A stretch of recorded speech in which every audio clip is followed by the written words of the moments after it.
Hello, everyone. I'm Rob Williams. I'm sorry that I'm submitting this late. I've been out sick, so I apologize. Um, I chose not to go with any of the prompts that the professor had provided, and I actually went with my own. And I'm going to be covering uh, the play Fences by August Wilson. So here is my reading of my work. Uh, August Wilson's award-winning play Fences, set in the 1950s, follows the African American experience through the delusioned perspective of its protagonist, Troy Maxson. Wilson, who was raised in the Hill District of Pittsburgh, Pennsylvania, which is a historically black neighborhood, serves as the setting for much of his work depicting the cultural identity of its marginalized inhabitants through the mid-20th century. Wilson uses the image of a fence as a central symbol to encompass each of his characters and as a reflection of the emotional, psychological, and social barriers each of them face amidst the emerging tensions of the civil rights era. Troy Maxson is a complex character rife with disappointment, guilt, and anger. Through the alcohol-infused discussions in the backyard with his best friend Bono, the character of Troy is revealed. Troy struggles with the limitations posed on him by society, although his age and incarceration for murder ultimately prevented him from making his mark on the world and ultimately changing his course in life. Troy's stories are filled with pride, cynicism, and misguided values. The fence serves as a manifestation of economic hardship and as an identity for Troy. Through his job as a garbage collector, Troy's wages are highlighted as a barrier to completing the fence and the self-inflicted constraints preventing him from being content. The fence represents his isolation from the rest of the world and a clear division of Troy's public persona of a hardworking, faithful family man and his darker self-image as a philanderer and as a failure. Troy needs to feel in control because much of his life has been out of his control. He is distant and unable to exhibit traditional emotion towards his only friend and the family that loves him. Life has hardened his heart and increased his resentment towards the world. The fence is his only saving grace.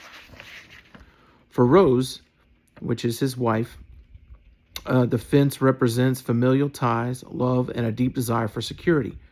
Rose manages the household and serves as the moral epicenter for her family, despite the influence of Troy. She is devoted to her family and exhibits compassion and faith while navigating the gender and social expectations of the 1950s. Her silent sacrifices are underappreciated in the shadow of the patriarchal dynamic cast by Troy. Her desire to be seen and to be loved prevents her from leaving Troy once his infidelity is revealed. Within that fence and her home, she knows who she is and what she stands for. Her resilience and strength are mirrored in the symbolism of the fence as a physical barrier between her family and the outside world. For Corey, which is Troy's son, the fence represents a generational divide between him and his father. In the words of August Wilson, when the sins of our fathers visit us, we do not have to play host. Corey's desire to break free of his father's authority to fulfill his personal aspirations of playing football is embedded in the commitment of building the fence.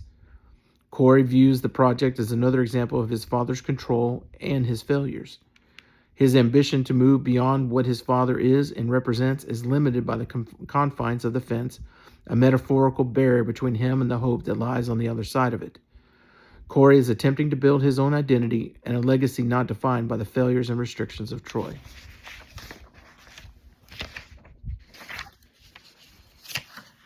Although the fence is physically only wood and nails, its deeper meaning and purpose culminate with Troy's death.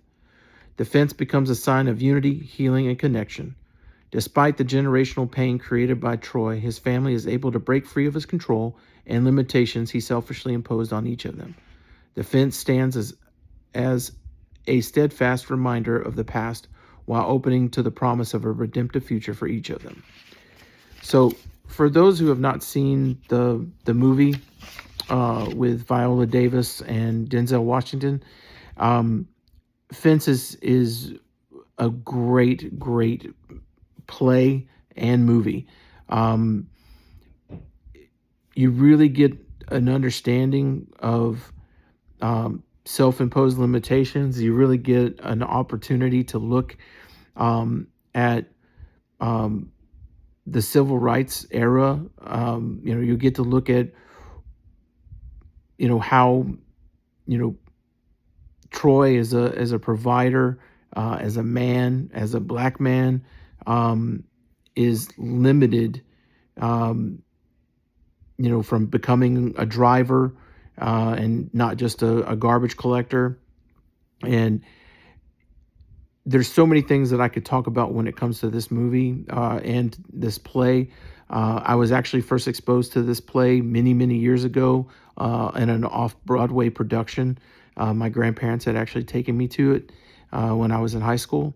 It was actually really, really good. And then obviously years later, Denzel Washington, made it into a movie. If you have not watched it, it's phenomenal. It's one of the best movies I've ever seen, and it's something that you won't regret watching.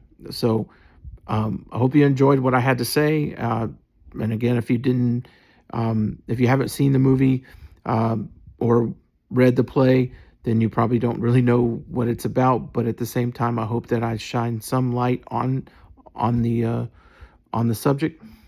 And if you have any questions, please feel free to send me a message. Thank y'all. Have a wonderful week. And again, I apologize for being late with this. Thank you.